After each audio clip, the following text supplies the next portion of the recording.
आज नीरजचा स्पर्श झाला आणि अंगावर काटा आला. पण का? तो स्पर्श होणं योग्य नव्हतं म्हणून? का मला त्याचा स्पर्श हवासा वाटला म्हणून? नाही, मी असा विचार मनात आणणं पाप आहे. मी सुशांतची बायको आहे. मी खरं तर नीरज बरोबर बाहेर जायलाच नको. पण म्हणजे मी काय हसायचं नाही, आनंदात राहायचं नाही, सतत सुशांतची वाट बघत कुढत बसायचं. विचार करून डोकं फुटायची वेळ आली. पण काही झालं तरी एक गोष्ट नक्की, यापुढे नीरजच्या सहवासाचा मोह आवरायचा नाही म्हणायला शिकायचं. तसं मनाला बजावून ठेवायचं. बस.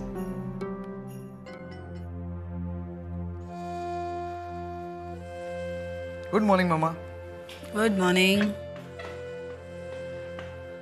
मामा आताच पप्पांना भेटून आलो. खूप फ्रेश वाटतात. मामा आपण विचार केला होता त्यापेक्षा खूप लवकर रिकवर झाले ना पप्पा? फिजिकली आणि मानसिकरित्या दोन्ही. अर्थात या सगळ्याचं क्रेडिट ज्योतीला जातं. ऑफकोर्स. तिने आपल्याला सांगितल्याप्रमाणे पप्पांकडे किती व्यवस्थित लक्ष दिलं. म्हणजे वेळच्या वेळी खाणं पिणं, प्रॉपर मेडिकेशन, डॉक्टरांकडे नेणं, सगळं क्रेडिट ज्योतीचं आहे. तुझी बायको आहे, तू कौतुक करणारच. मला मात्र पुढचेच प्रॉब्लेम्स दिसत आहेत. म्हणजे राकेश, तुझे पप्पा बरे व्हावे असं मला मनापासून वाटतं. पण जेव्हा मी प्रॅक्टिकली विचार करते तेव्हा माझ्या लक्षात येतं की दिवाकर बरे झाले आणि ऑफिसमध्ये यायला लागले तर काय. राकेश, आज हा अख्खा व्यवसाय आपण दोघं मिळून सांभाळतो. सगळे निर्णय आपण घेतो. तुझे पप्पा ऑफिसमध्ये यायला लागले की आपल्या या सगळ्या श्रमांवर पाणी फिरेल. आपण कुठलाही निर्णय आपल्या पद्धतीने घेऊ शकणार नाही. तुझे पप्पा साहेबांच्या पद्धतीने ही कंपनी पुन्हा चालवायला लागतील. इतकंच नाही, दिवाकर ऑफिसमध्ये यायला लागल्यावर पद्माकर भाऊजी कधी ऑफिस जॉईन करतील ना ते आपल्याला देखील कळणार नाही. शक्यता नाकारता येत नाही. नुसतं शक्य असं नाही बाळा, असंच होईल. आणि मग आपण फक्त शोभेच्या बावल्या म्हणून त्या कंपनीत राहू. कुठलाही निर्णय आपल्याला आपल्या हिशोबाने घेता येणार नाही कधीच. I think you are right. पण मग लवकरात लवकर आपल्याला काहीतरी करायला पाहिजे.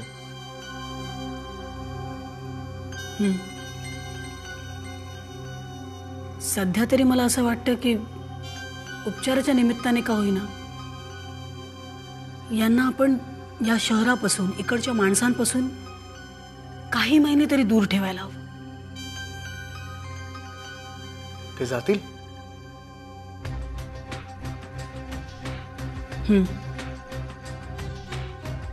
जातील. त्यांना कसं पाठवायचं ते मी बघते. हॅलो. हॅलो सागर सर. हां बोलतोय. आपण कोण? मी भटसावळे बोलतो सर. भटसावळे? बोला, कसं काय फोन केला? सर एक भयंकर बातमी आहे. नाही म्हणजे मी पद्माकर साहेबांचा सेल नंबर ट्राय करत होतो पण लागत नाहीये म्हणून. नाही तुम्ही बोला ना, काय झालं? सर अमृत डेअरीमधला काही माल म्हणजे चीज, लोणी वगैरे एक्सपायरी डेट नंतर सुद्धा अजून इथेच पडू नये. आता हाच माल पॅकिंग बदलून बेकायदेशीररित्या बाजारात विकणार आहेत. कोण करतंय हे सगळं? राकेश सरांनीच तशा ऑर्डर्स दिल्यात. तुम्ही तुम्ही या बाबतीत काही करू शकाल का? नाही म्हणजे हा माल जर बाजारात पोहोचला ना, फार प्रॉब्लेम्स होतील सर. ठीक आहे, मी बाबांशी बोलतो आणि तुम्हाला कळवतो. थँक्यू. थँक्स काय म्हणता सर? हो, हे तर माझं कर्तव्यच आहे. ठेवतो मी.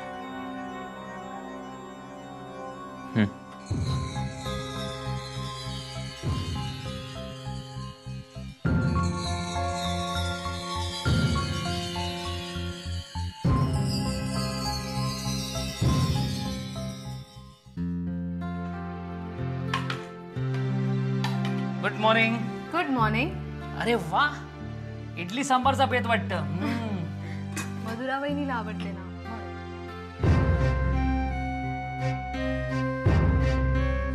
पोलिसात सुशांत हरवल्याची कंप्लेंट करून आलो खरा, पण डोक्याला ताप झालाय नुसता. किती उलटसुलट प्रश्न विचारतात ते. घरातून कधी गेला, कारण काय, फोन किती वाजता आला होता, नसत्या चोंबड्यात चौकशा. सुशांत बाबा कुठे आहेस तू? ये आता लवकर घरी. दादा, गुड मॉर्निंग. दादा, गुड मॉर्निंग. अरे good morning. Good morning. Sorry, माझं लक्ष नाही गेलं तुझ्याकडे. It's okay. कलावंत आणि बिझनेसमॅन नेहमीच विचारात मग्न असतात. नाही, असं काही नाही. इडली थँक्यू. दादा तुमच्यासाठी आणू? ऑफकोर्स, घेऊन ये ना. आले.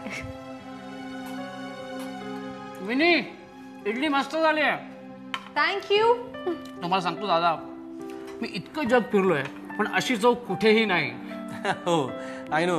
विनी रिअली कुक्स व्हेरी वेल.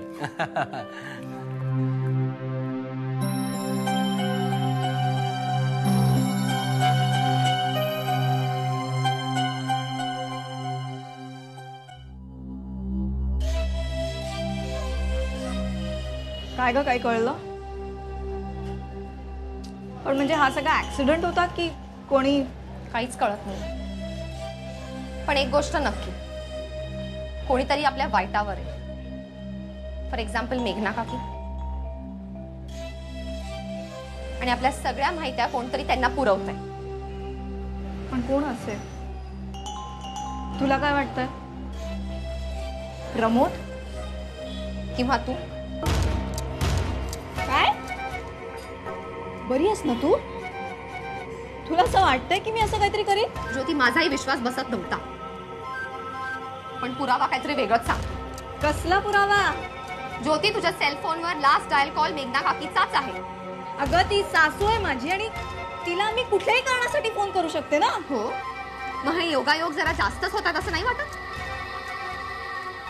ज्योती, हळूहळू तूही तुझ्या नवऱ्याला आणि सासूला सामील होतीयस अमृत स्वीट बंद पडावी म्हणून. मुक्ता, आम्हाला नाही वाटत आम्ही तुझ्यावर विश्वास ठेवू शकू. उद्यापासून तू नाही आलीस ना तरच ठीक आहे. एक मिनिट. तू वाटेल ते बोलशील म्हणून मी ऐकून घेणार नाहीये. हे सगळं मला मान्य नाही. अगं, काय चाललंय काय? तुम्ही दोघी एकमेकींशी भांडताय? ही माझ्यावर सरळ सरळ आरोप करते की मीच आपली कंपनी बुडवायला निघालीये. मुक्ता, ज्योती, अगं काहीतरी गैरसमज झाला असेल. हो, पण म्हणून आपल्याच माणसावर कोणी संशय घेतं का? ज्योती, मी तुला पुराव्यानिशी पकडलंय. काकू, काल रात्री हिने मेघना काकीला फोन केला होता. तिच्या सेलफोनवर लास्ट डायल कॉल काकींचाच आहे. मम्माना फोन करणं हे जगावेगळं काय आहे? आता तू काही सांगितलंस ना तर मी तुझं ऐकणार नाहीये, कारण माझी खात्री पडली हे काम तुझंच आहे. तू आणि प्रमोद दोघांनी मिळून आमचा विश्वासघात केलाय. तेव्हा तुम्ही दोघंही आत्ताच्या आत्ता इथून निघून जा. Please leave.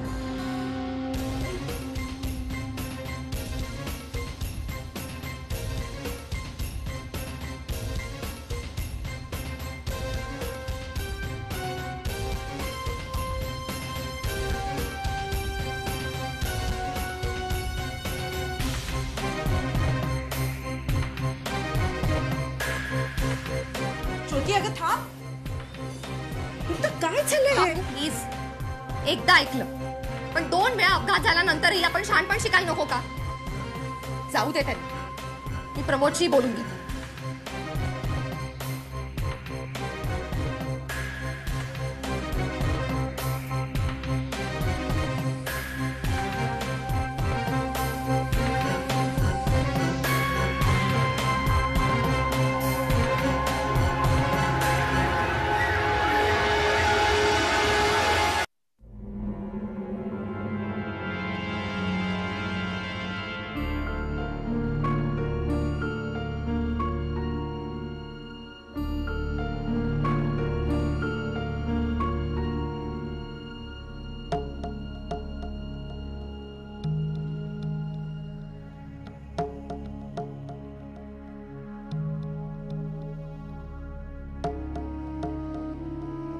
Good. In fact very good.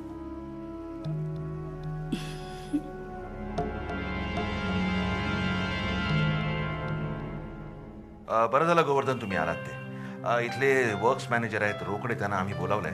त्यांच्याशी आपण काही गोष्टी डिस्कस करून घेऊया. जरूर सर. तुम्ही बोलवलं मला? या रोकडे या.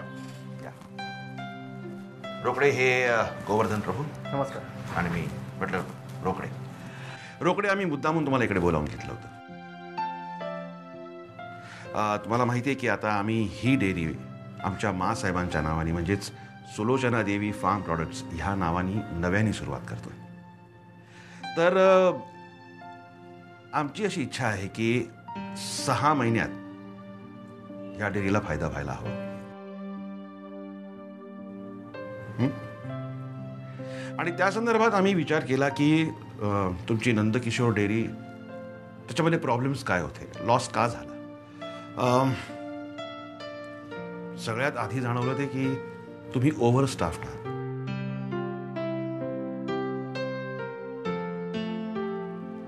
आम्हाला सांगा की एका मशीनला 4-4 माणसं का लागतात.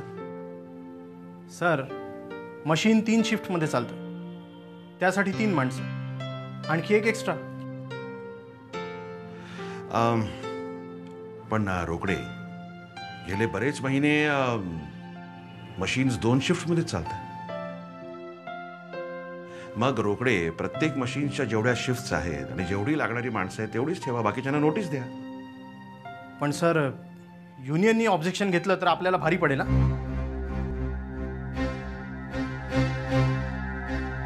रोकडे कंपनी बंद पडली तर कुणाला महागात पडेल. कारखाना बंद पडला तर युनियनला चालेल का. फालतू कारण देऊ नका. तुम्ही युनियनचे आहात की मॅनेजमेंटचे आहात. रोकडे मॅनेजमेंटचा आहात ना. मग कारखाना नफ्यात कसा चालेल याचा आधी विचार करा. तुम्ही गो ना. Sorry sir. गो.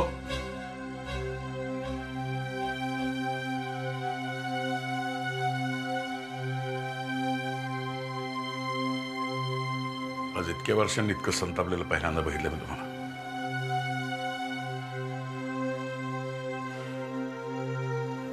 हो, आम्ही जरा जास्तीच खडसावलो ना त्याला. नाही, तुमचा मुद्दा बरोबर होता, पण मला वाटतं सौम्य शब्दात सांगता आला असतो.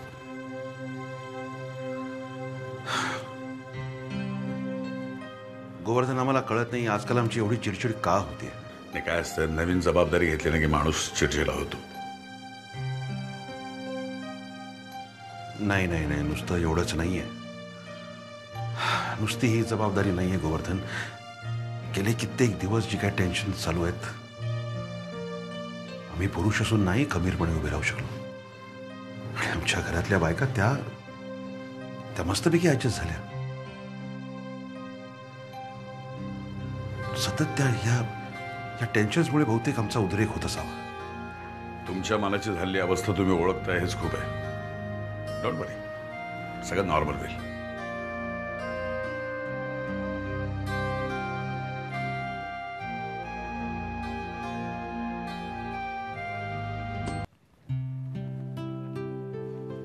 काय चाललंय पप्पा? वाचन. बिनींनी पुस्तक आणून दिलेत, एक संपवतोय. औषधं घेतली? घेतली ग बाई, आधी घेतली ती. तुझा धाक आहे ना. मग मॅडम, काय म्हणते तुमचं अमृत स्वीट्स? काय बातमी? काय नाही. अरे असं कसं? म्हणजे रोज तर मला काही ना काहीतरी नवीन बातमी देत असतेस. आज काय नवीन स्वीट बनवलं किंवा आज कुठची नवीन ऑर्डर घेतली काय? पप्पा, आजपासून मी अमृत स्वीटचं काम बघणार नाहीये. काय असं अचानक?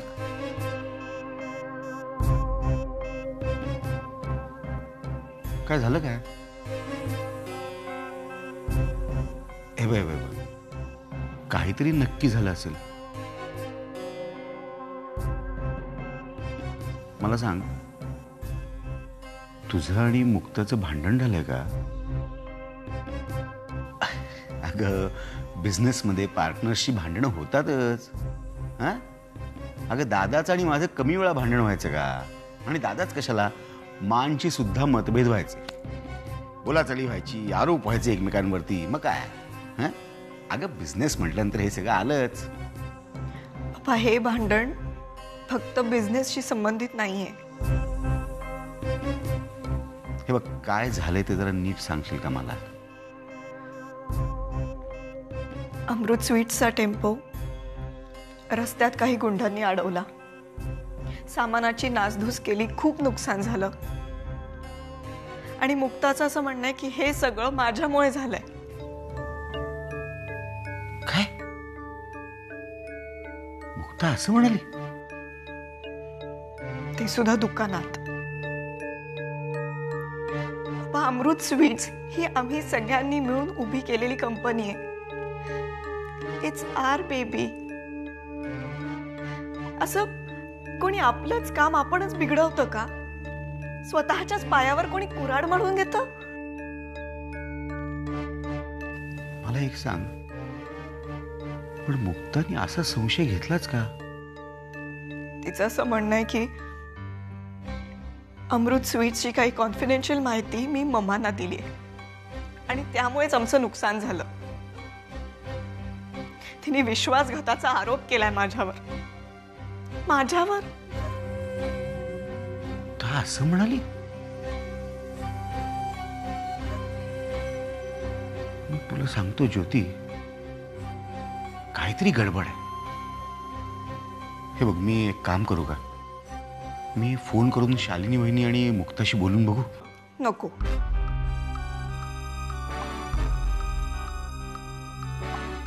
काही गरज नाही आता. मला तर असं वाटतंय की हे जे झालंय ते असंच राहू देत. कदाचित दूर राहून संबंध चांगले होतीलही, संशयही कमी होईल. माझं ऐक जरा, असं तटकन तोडू नको ग. तू एक काम कर, तू जरा मुक्ताला जाऊन भेट, नीट बोल तिच्याशी. नाही पप्पा, आता काही झालं तरी मी तिथे परत जाणार नाही. That is for sure.